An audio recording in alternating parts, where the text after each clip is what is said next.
All right, what's going on, guys? Trev back again, here to bring you another video. This one's going to be doing another Walking Dead update sort of type of video. Lots of news for this week. We'll start things off giving our thoughts on the release dates for each of the respective series. Then we'll go into a response from Walking Dead boss about all the hate surrounding Fear the Walking Dead and how Season 5 kind of ended off. And now we have basically confirmation that Sherry is in fact going to return to the Walking Dead universe in Fear the Walking Dead Season 6.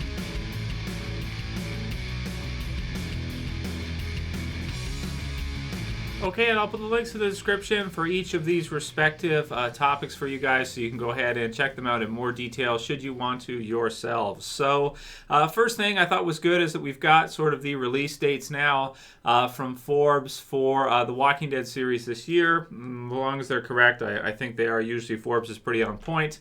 So it looks like they probably are. So here's what we're going to see. So The Walking Dead Season 10, Episode 9 is going to return on February 23rd. So we have just over a month and about a month and almost 2 weeks. So almost a month and a half to the return of the Walking Dead series. Kind of starts late this year, February 23rd return, because it did sort of end early, but not too bad. So looking forward to that. Can't wait to see the second half of the Walking Dead Season 10 to see what will happen with Whispers and Negan, how they're going to escape the cave, and then kind of where that season ends off, thinking that probably the Whisperers, or at least a portion of them, will most likely still be around to some degree in The Walking Dead Season 11, but I think majority of the Whisperer kind of war or storyline should at least be fought through at least a little bit in this back half of Season 10. So it looks exciting. If you guys didn't see the trailer that they did for the second half of Season 10, looks really great, and I'm sure it'll be really good. So that's February 23rd, 2020 for Episode 9 of The Walking Dead Season 10 with its return. And then we have for World Beyond. So it just says springtime, but I'm thinking most likely, to give you some idea, you'll have the 8 episodes of The Walking Dead Season 10 second half air through, starting February 23rd. And then probably what they'll do with World Beyond is they'll probably start it either like the same night as the finale with like a double, or maybe they'll do the very next week after, because you want to kind of keep people watching through. They've done that before with Fear the Walking Dead, so I'm thinking that most likely with World Beyond, we'll probably see that start after Season 10 finally ends. Within at least, I would think, a couple weeks, you'll probably see that, because that is, I think, 10 episodes, I think is what they had said for the, will there be a break or anything like that? I don't know. If it's just 10 episodes, you almost think they probably just go through it all. Or if they have a break, maybe they take like a week or 2 weeks off for hiatus or something for World Beyond. But we have to kind of even see if it's any good, and if it's like, we'll have to see how you guys kind of feel about that after we watch the first season through. But it's something to watch in the springtime when there's not too much else on, and it is kind of a new Walking Dead property, so we have to see kind of how this whole thing turns out, because they have kind of said that they're going to do lots more of these different sort of new Walking Dead series. So World Beyond, I would expect it after Season 10 ends. Now is the switch one, which is Fear the Walking Dead. So for Fear the Walking Dead Season 6, at least according to what they said, Episode 1 is not going to air until August 11th. So that is quite the late start, if correct, for Fear the Walking Dead. That means that when we're used to having Fear on after the original Walking Dead series ends, at least for the last couple of years with the Morgan crossover and everything. They did the Morgan crossover in Season 4, so you literally got to watch the end of season, what was it? Was it Season 8 of The Walking Dead? And then you see him continue with his story, crossing right into Fear, which was handled pretty well. I thought it was pretty smart for that part, for how the scheduling anyway, of how they went from the one into the other, so you could follow him into the other series. This will be, I guess, is it the first year or the first year in a while where we're actually getting to see there being this, really late start date for Fear. So sort of like each year, if this continues on for the next few years, you'd have The Walking Dead original series in the fall and winter with the break in between. You'd have World Beyond sort of as your new spring series, I guess, if it gets a Season 2, that is. And then you would have Fear the Walking Dead as your late summer to into the fall, probably up until the start for The Walking Dead Season 11, or the following season of the Walking Dead original series. So what do we think about this? Well, I guess they had to put World Beyond somewhere. I was kind of looking forward to seeing Fear return in the springtime, which is kind of unfortunate that we'll have to wait until literally, like I said, if this is right, close to the end of the summer. I mean, when you get into August, you're almost at the end of the summer. You're almost getting into like back to school territory there with, near the end of August, back to school shopping and all that stuff and everything. So it's is a little bit of a more competitive time slot for Fear. Maybe the first half of the season will be on just during August, during the summer, right, and then into September. But that is a little bit more of a competitive kind of spot for television and other shows in September and in October, because you have a lot of new premieres and stuff like that. So most likely with the amount of episodes they're doing of each and kind of the way each one will run into each other, the breaks in between, because they're doing 42 and they're not starting until February 23rd, there probably will be only minimal breaks in between each series. So World Beyond, maybe like a break here and there, like a week or a couple weeks in between, after the end, and then maybe in the middle, and then maybe before Fear starts with its season 6. So that's that. I guess they had to put World Beyond somewhere. So Fear is the one that gets pushed back as a result of it, if this is true. And then we did get a sort of confirmation picture, I guess, which is released, which is of Dwight and Sherry together. So that basically confirms that Sherry is going to return to The Walking Dead, and we're going to see her alive in Fear the Walking Dead, which is nice to see the two of them together. I think that's really cool. So this is sort of our third major crossover character from the original series into Fear. They've done one a year. So they did, Morgan season 4. They did Dwight season 5, and now they're doing Sherry for season 6. So is it like a huge deal or anything? Some people have some comments like, do they honestly expect Sherry to? Okay, so GD said it. He said they're really banking on this Sherry thing as if casual viewers care or remember her. So I mean, it has been a couple years, because that's prior to time skip, prior to Rick leaving, and prior to all that stuff when she left, and that was even like in season 7. So that was even before like the All Out War, right? Really, when she left at that time, and she kind of helped Daryl and everything. So. But at the same time, how many characters do you have for GD that are actually still around? That's one of the things with The Walking Dead, is that, you don't have that many that actually survive out from season 6, and now we're getting into that'll be like, at season 11 territory when Fear comes back. It'll be close to that. So it's literally all those years that you've, like when she was first introduced in season 6, and then all the way till now, even though she was on hiatus or she was gone for those years, there's only so many characters you have that are actually in either series, or I guess third series now, I guess we have to start including, that have been alive for that long. Because most of them have actually, they've not been alive for really, really that long. Most of them are newer, that kind of thing. There's only a few. And if you look at the original Walking Dead series, it's in some ways almost worse than Fear in terms of like which characters have actually been there for a long time. It doesn't feel like there's that many. So I think it's a good thing for Fear that they've been doing this. We'll see how the summer start time slot kind of serves Fear. At least when it starts off, there's basically nothing else on in August anyway. So, it's kind of like that. And that's one of the things with it, too, is like, if you hate the series, you don't have to watch it. And there's really nothing else on during the summer anyway. So I personally appreciate having it on, and it kind of being there as something to watch for Walking Dead. And that's fun. And then for this other series, World Beyond, if it's any good or not, I guess they've sort of, in some ways, maybe given that priority over Fear season 6, sort of. So, yeah.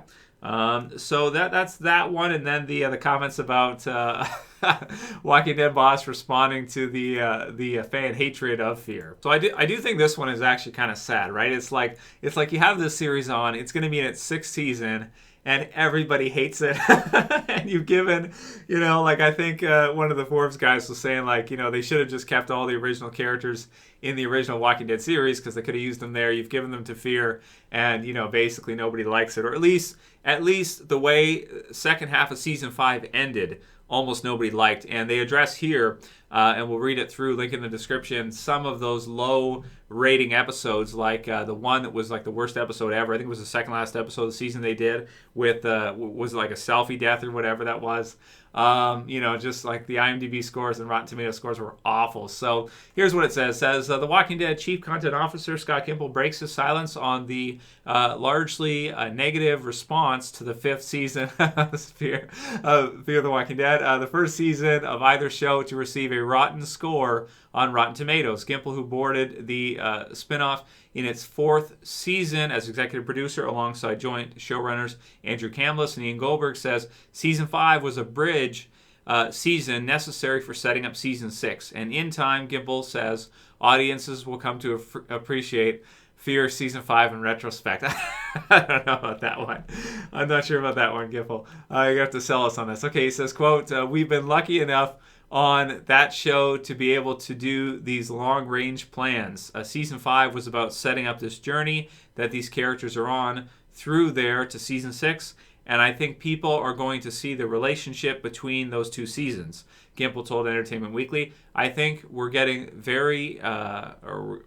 the very end of season 5, the last few moments really informing that whole season about reaching for benevolence and reaching for sweetness and art and just life, and how in the circumstances they're in, it didn't work, and how we leave a person that put that forward isolated, alone, bleeding in a dead town. So okay, so he's saying basically here that with Morgan and with the whole benevolent type of mindset that the group had, the group philosophy wasn't practical enough. It was idealistic and it didn't work, and so they pretty much spent themselves out, and now they're under, could we say, like a tyrant with Virginia or something like this. Okay, then he says, I'm curious how people will watch season 5 in the future. Season 2 of The Walking Dead, when we did it, we were assailed in a lot of ways, Gimple said. Why are they on a farm? Why are they doing this? Why are they doing that? I think in subsequent years, people watching that season had different takes. So he is right about that. I do remember that people really, really didn't like season 2 sometimes because they were on the farm for such a while. And it ended off great. Everyone loved the ending. Everyone loved the beginning and Pretty Much Dead Already. But there was a lot of kind of filler episodes in there that people weren't used to, because the first season had only 6 episodes, and there was almost no filler, if any, if you even want to consider it that. Whereas at the farm, there was a few episodes in there that felt like they were unnecessary, or they just felt very slow paced and just like whatever. And that's true. People did complain about that. But now, in retrospect, I mean, we don't think fondly of those episodes in season 2. We think fondly of the stuff with Shane, Randall, Rick, the whole situation at the end, Pretty Much Dead Already, Sophia in the barn, Carol, and they started to expand on some of the other characters there, like Carol. Daryl got an episode with Merle and everything. So he is right in a way, but I don't think he can really honestly say that about season 5. Okay, my take on season 5, you guys have heard many times. I love the first half of season 5. I thought it was really great for Fear. One of the best halves they've done. I enjoyed it a lot. I enjoyed it a lot as a fan, for example, of Alicia, and a fan of Morgan, and the way they use the plane and everything, the meltdown and all that. I thought the first half of season 5 of Fear was great. The second half, and same with season 4 of Fear too. I was enjoying it just as much as the original Walking Dead series, on par, pretty much the same.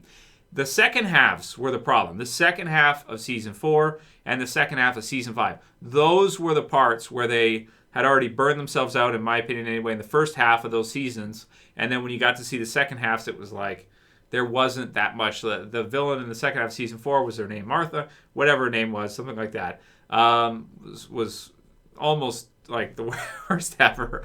And then season 5 second half was just, that second last episode. It wouldn't have been so bad if that second last episode of season 5 would have been better, and they would have done some other things, like not the selfie death, but if they would have not given up the whole shaky cam thing and done it straight, that would have been okay. But they didn't, and I don't think people, I disagree with Gimple here to say that I think that people will ever look back on that episode or the selfie death or any of that, or was it a beer bottle, hot air balloon or something? This is C-Nation shit.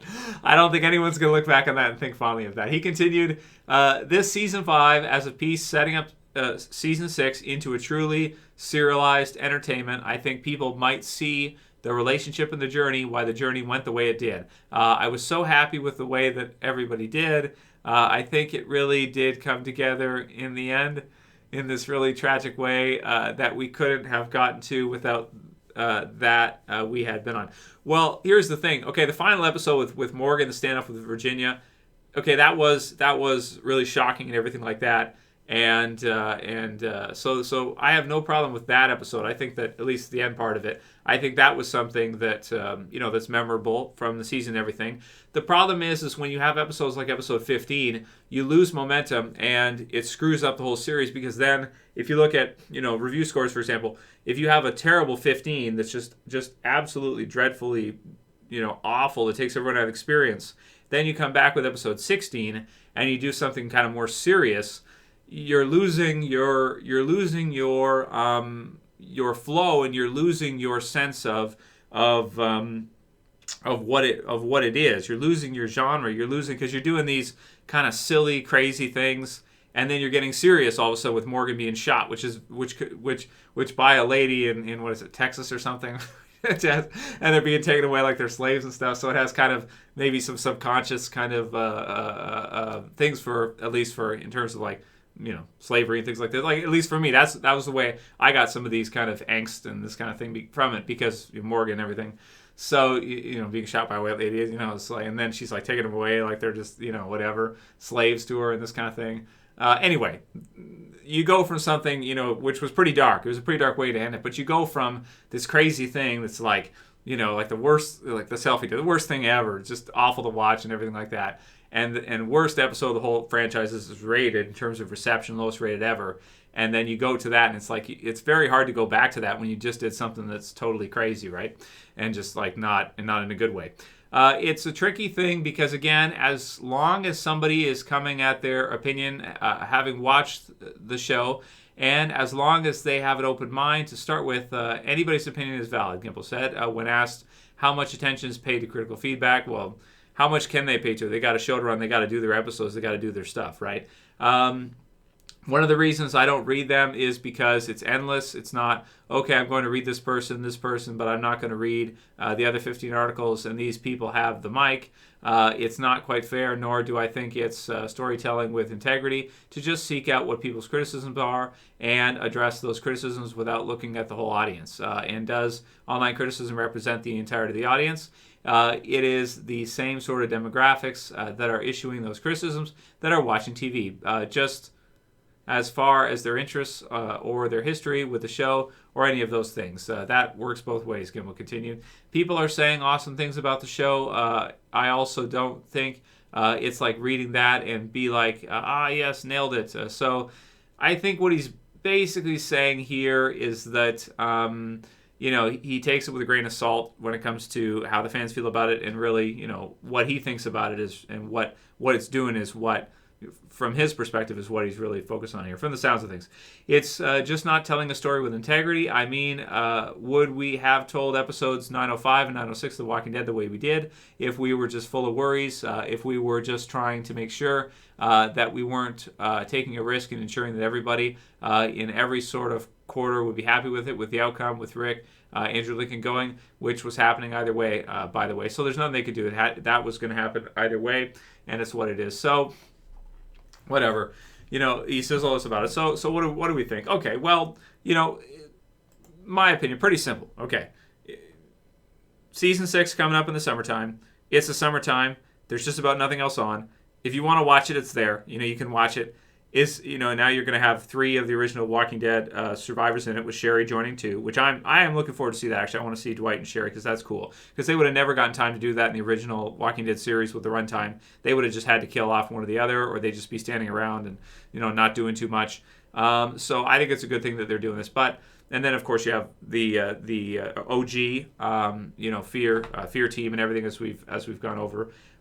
So it's it's up to you. I mean, if people are going to watch it or not. There's nothing else on at that time of the year for me. I'm going to try to go through with you guys. Hopefully this season with season 6 is more like the first half of season 5 for me, and for a lot of you guys, like parts that we enjoyed of the series. Maybe it can be a little bit more serious, maybe something like the finale episode of season 5, and they don't do too much of kind of the experimental crazy stuff, which, it's fine to do that to a degree, to have the experimental stuff in there and the comedy stuff and the fun stuff. and that in there. It just, you have to find, I think, the right balance, the Goldilocks zone. And I think in season 5 they really lost part of that. They just kind of went astray. So it's what it is. It's there if you want to watch it. If you don't, you could watch my weekly recaps if you just want to know what happens. In about 10 minutes, I go through at the beginning of the reviews what happens in it, and then we talk about what works or what doesn't. It's what it is. They're doing both series, and they've spread out their characters now a little bit. And as I've said before, it's probably never going to be as good as the original Walking Dead series is. But how many shows on TV are as good as the original Walking Dead series? To me, basically none. Pretty much none. Maybe the only thing I can think of is like Game of Thrones or Stranger Things. Could take a stab at them. You could say, okay, Stranger Things is better, whatever. Maybe Game of Thrones is better. Granted, they put $100 million into one season and that kind of thing. So, and then take time to finish seasons when they want to and things like that. So, it's what it is. Let me know what you guys think about these three. How do you feel about Sherry coming back? Do you care? Are you excited for that for Dwight? Are you intrigued by that at all? Does that do anything for season 6 for you? Does the change of the air date change anything for you? And that's really all I've got for this one. We'll see how you guys respond to it. We'll see how it works out. That's really all I got to say about this one for now until we get more news for Fear and that kind of thing. It's just it's what it is. Leave your comments below. Let me know what you guys think. If you like this video, please thumb it up below. You can share, you can favorite, you can subscribe at the bottom left if you're new. That's it for this one. I'll see you guys again soon for another. As always, this is Trev, and I'm saying peace later, guys. See you soon.